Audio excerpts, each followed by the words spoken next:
Thank you for joining us. Please welcome MCUL President and Chief Operating Officer, Ken Ross.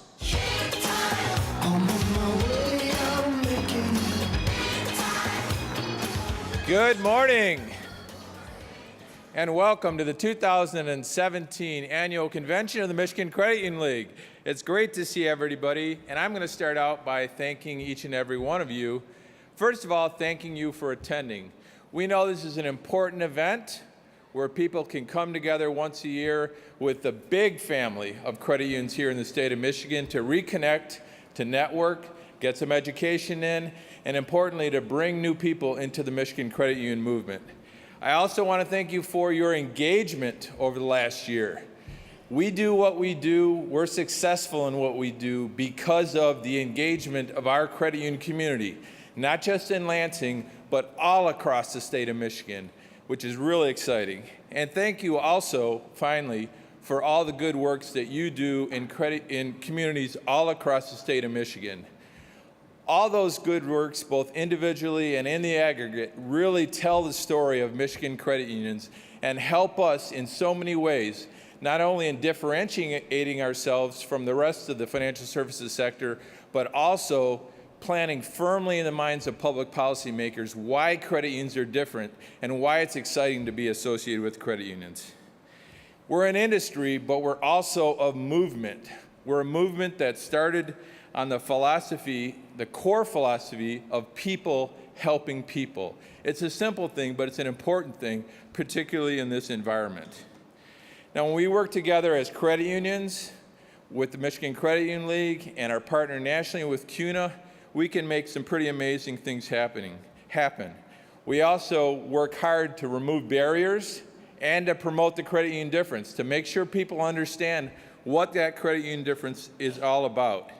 When we talk to the public, they love credit unions. Why? Because we have better rates on loans, better deposit rates, we have higher levels of service, we have the human touch that you often don't find in our competitors in the marketplace. When we talk to public officials, they love credit unions because we bring to the table a big voice. Over 5 million people in the state of Michigan are credit union members. When we go to Washington, D.C. with CUNA, over 103 million people are brought to the table to talk on behalf of credit unions. Now to take a quick look at the impact of that collective action, let's watch this clip. In the crowded field of Washington influence, nothing stands above the fray like the authentic, grassroots voice of the CUNA League credit union system. Through persistent and unwavering efforts, it stands out among the very best, bringing Main Street voices to Capitol Hill and throughout the federal government. The National Journal, a highly respected policy research organization, recently conducted a survey that rates associations in several categories, including respect, consideration, influence, and sharing. Among 100 prominent advocacy groups across a wide range of industries, CUNA placed at or near the top. After 300 interviews and 10,000 responses from federal policymakers, the National Journal ranks the CUNA League system #1 among the major financial services associations and 6th overall. Clearly a respected leader in Washington. The study also found that the CUNA League system punches above its weight and delivers advantages to its membership, making it far stronger than similarly resourced organizations. As for ground-level grassroots efforts, the CUNA League system is also #1 in the industry, outranking other financial services organizations when it comes to influencing legislative outcomes. The CUNA League system is the voice of its industry, outpacing peers in how it unifies and advocates for its members' interests. In these and other major categories measured, CUNA placed well ahead of all other financial services groups. National Journal's interviews captured the broad respect CUNA has earned among elected officials and other policymakers. One senior Capitol Hill staff member said, "We are very close to CUNA. If they contact us, we are going to respond. if they invite us to an event. We are going to do whatever we can to have either the member of Congress or staff there. A chief of staff to a member of Congress said, "CUNA is well organized and hit us from all fronts, whether it's through in-person meetings or via mail campaigns." The chairman of a public affairs firm even remarked that CUNA is very, very strong and very powerful because they have historically known how to harness the voices of their members. That's the CUNA League system. A strong leader, highly respected, influential voice of its industry.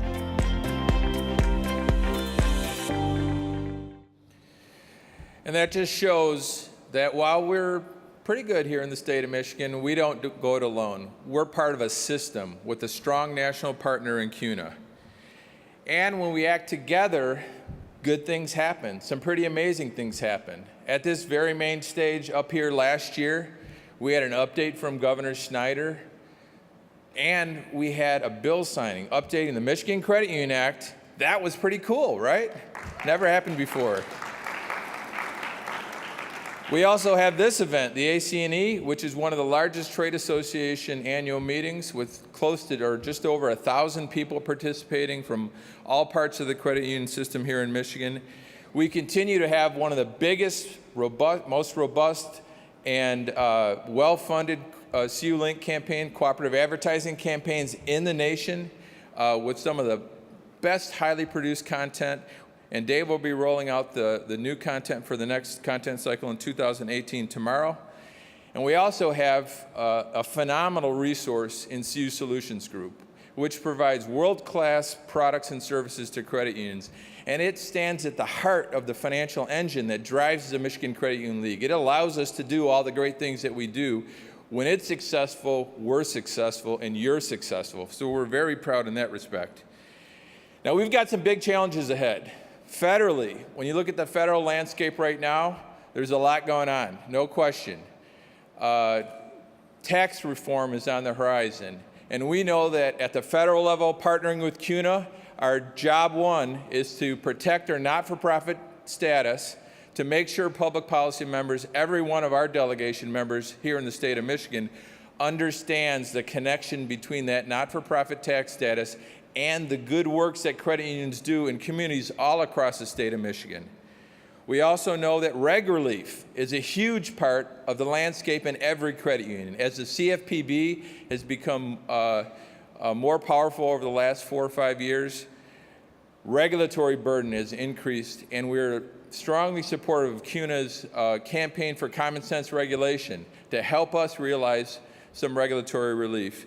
And long term, we're working within the system to help drive a process to update the Federal Credit Union Act. We've done pretty good here in the state of Michigan. We've updated, first we rewrote our act in 2003, and then we just updated it last year. But federally, we need to keep that dual chartering system strong, and that takes updating the Federal Credit Union Act similarly. Now, dialing it back to the state of Michigan, we also know that data breach continues to be a huge problem for credit unions. Data breaches have continued to be very expensive, lots of fraud associated with it. We're looking to implement a law here in the state of Michigan, ideally in the next year or so, that will address the issue of data breaches here in Michigan. And we also know the payday lenders are always right around the corner, lurking to try to get new authority. We've been at the head of a coalition that we formed to prevent the payday lenders from continuing to expand their authority because they'd like, quite frankly, to be able to further exploit many people who are in desperate financial circumstances, unable to take advantage of the mainstream offerings in some cases that credit unions offer. We want to bring them into the fold and help them. We don't want to exacerbate the problem by giving new authority for payday lenders to make the problem even worse. There was a bill package just introduced this week, as a matter of fact, to expand that authority. So we'll be looking for you to help us engage with public policymakers in the State House and State Senate over the summer and fall to make sure they're educated on why that does not make sense for either Michigan communities or Michigan residents. And we know that job one at the Michigan Credit Union continues to be helping credit unions at the end of the day realize their full potential to help them grow, serve, and remain strong. And I thank you for that. So now it's my honor to introduce the chair of the Michigan Board of Directors, John Buckley. John grew up as a longtime member of NIH Federal Credit Union. He worked for 22 years as a commercial lender and eventually a community bank president. He returned to the movement as CEO of Gerber Federal Credit Union in 2006. And over the last decade, John has demonstrated a steadfast commitment to the credit union community and its philosophy of people helping people. Please help me in welcoming John Buckley.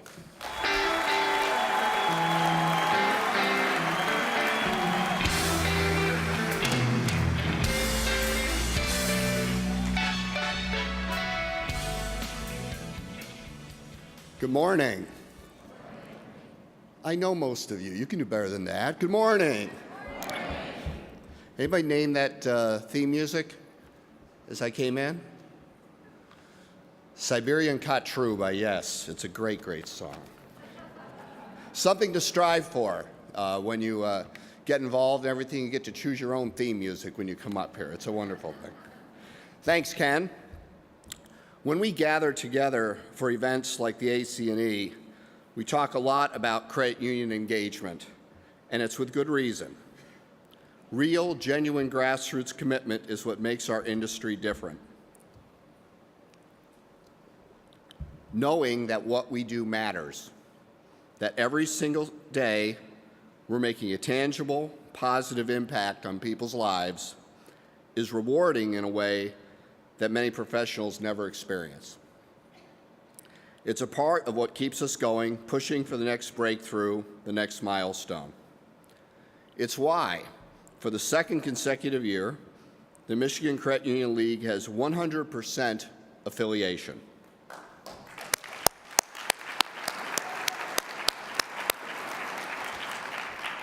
It's why we continue to see record turnouts at both MCUL and CUNA GACs. It's why half of our state, more than 5 million individuals, belongs to a credit union, and it's why that number keeps growing. MCUL exists to help credit unions do together what they couldn't do alone. So as we share information, stories, and resources through the next several days, let's remember that together we can achieve more. When we face challenges, we're not facing them alone. We're part of a community, a collective network that shares a bond much stronger than the bonds shared by other industries. It's been my privilege to serve as chairman of one of the most influential credit union leagues in the nation. I'm personally dedicated to helping MCUL continue to be the best partner it can be for Michigan's credit unions. So once again, thank you all for your continued support and engagement. Next, we have two Michigan leaders that have shown a firm commitment to credit unions over the years. Unfortunately, both gentlemen had prior engagements and couldn't be with us in person today, but both send their regards via video. First, we have a short clip from Congressman Bill Huizenga. Currently in his third term, Bill represents the west side of Michigan. His district covers 38 credit unions and more than 500,000 members. Representative Huizenga has a long history of being there when credit unions need him most. He was an influential member of the Michigan legislature from 2002 to 2008. In 2003, he voted to modernize the Michigan Credit Union Act, broadening fields of membership and making it one of the most progressive laws in the nation. Creating legislation such as the Mortgage Choice Act, he's been an advocate for both MCUL and CUNA. Now, a member of the House Financial Services Committee and chair of the House Financial Services Subcommittee on Monetary Policy and Trade, we're fortunate to have his support. Ladies and gentlemen, representing Michigan's 2nd Congressional District and my U.S. Congressman, Representative Bill Huizenga. I've been a member of a credit union for almost 20 years now, so I believe I understand the vital role that credit unions play in the financial services industry here in Michigan and across the country. As a federal legislator, I believe that we have a unique opportunity to create a pro-growth environment by reforming our nation's outdated tax code and overhauling our burdensome regulatory system. While working to seize this moment, ensuring that credit unions are able to provide for their customers with the opportunity and ability to achieve financial independence needs to be a priority. So in June, House Republicans will be taking a major step in achieving this objective when the Financial Choice Act comes up for debate in the full House. The Financial Choice Act is the Republican response to Dodd-Frank. As many of you know, I believe that Dodd-Frank was an agenda, frankly, looking for a crisis. So many items were crammed into this flawed legislation that actually had nothing to do with the actual cause of the economic downturn. The Financial Choice Act is designed to help Main Street. The one-size-fits-all regulation created by Dodd-Frank has hurt Michigan's economy at the local level by making it more difficult for community financial institutions and credit unions to serve their customers. The Financial Choice Act will lift these burdensome requirements intended for Wall Street and create a more common-sense regulatory structure for credit unions and community financial institutions, which will allow them to strengthen and support small businesses. Lastly, the Financial Choice Act also holds bureaucrats at the Consumer Financial Protection Bureau accountable by placing them under congressional appropriations. No regulatory agency within the federal government should be unaccountable to the American people. In order to restore economic opportunity for hardworking Americans, we need to modernize both our tax and regulatory structure. If we do that, I believe we can reach a level of economic growth not seen since the days of the Reagan administration. Thanks for allowing me to join you on video today. I wish it would have been in person, but I hope you have a productive and successful conference here today in Grand Rapids.